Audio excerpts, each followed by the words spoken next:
In Tahrir Square last Tuesday, as on many other occasions, when Muslims went down to pray, they were protected by Egypt's Christians.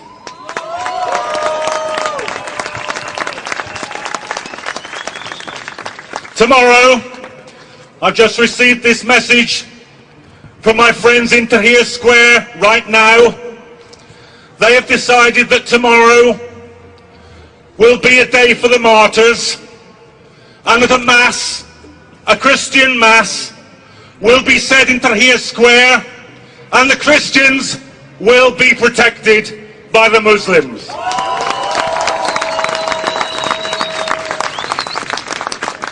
So my message to David Cameron today is this: don't lecture us about British values. I'm interested in Egyptian values.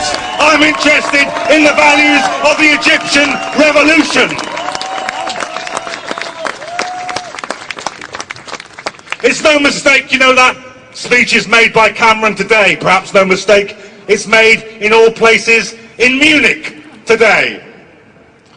Because the BBC rants this morning about the threat of the Muslim Brotherhood taking over in Egypt, and at the same time the Prime Minister of Britain is ranting in Munich about the threat from the enemy within. Now let's be absolutely clear. What every Muslim I talked to said in Egypt, what every Christian I said to talked in Egypt, what every socialist I talked to said in Egypt, what every trade unionist I talked to in Egypt said: this is a people's revolution against the plutocrats, the murderers, the torturers, the globalizers, the corporations. That's the revolution in Egypt. What incredibly brave people they are. What incredibly brave people they are. Organised so brilliantly. When I went into Tahrir Square, as Tarek said, there was cooperation between the army, at least some of the rank and file soldiers. The rank and file soldier, the squad, he asked to see my identity. I showed him my passport. He then passed me over to a woman in a full burqa who searched my bag, apologised and said it's for our own safety. Now I recommend this policy to the British Airports Authority. I would feel safer if instead of searching women in burqas, they allowed women in burqas to do the searching. That would be a value worth having in Britain today. And we all know what the link is between this and war. Because just imagine this for a moment. Just conduct now in your own mind this small thought experiment. What if there had been no war in Iraq? What if there had been no million dead, no occupation?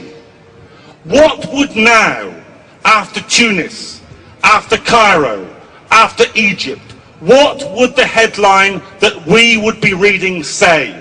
I think it would say this: Saddam Hussein's regime shaken to its foundations by mass demonstrations in Baghdad.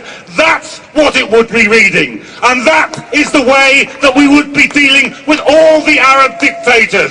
It is people power. It is the power of revolution. It is the power of self-organisation, which is the only way that it is worth getting rid of dictators. Now, the Egyptian revolution, as we speak, is on a knife edge.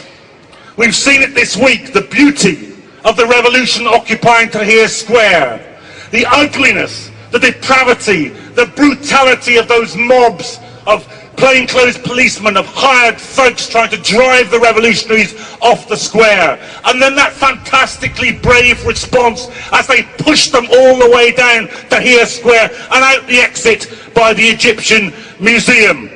And then yesterday, the masses returning and holding the square.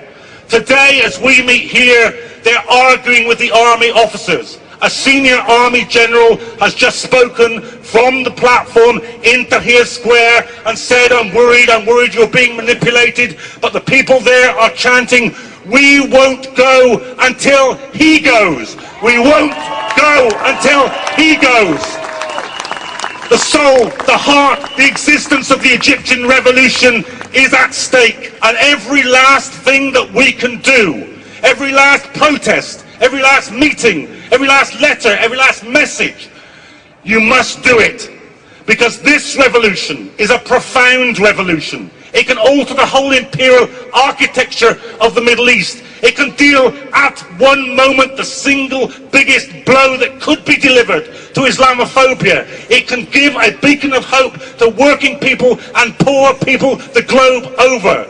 So today, recommit yourselves. Every last piece of energy, imagination, initiative, activity, everything for the Egyptian revolution.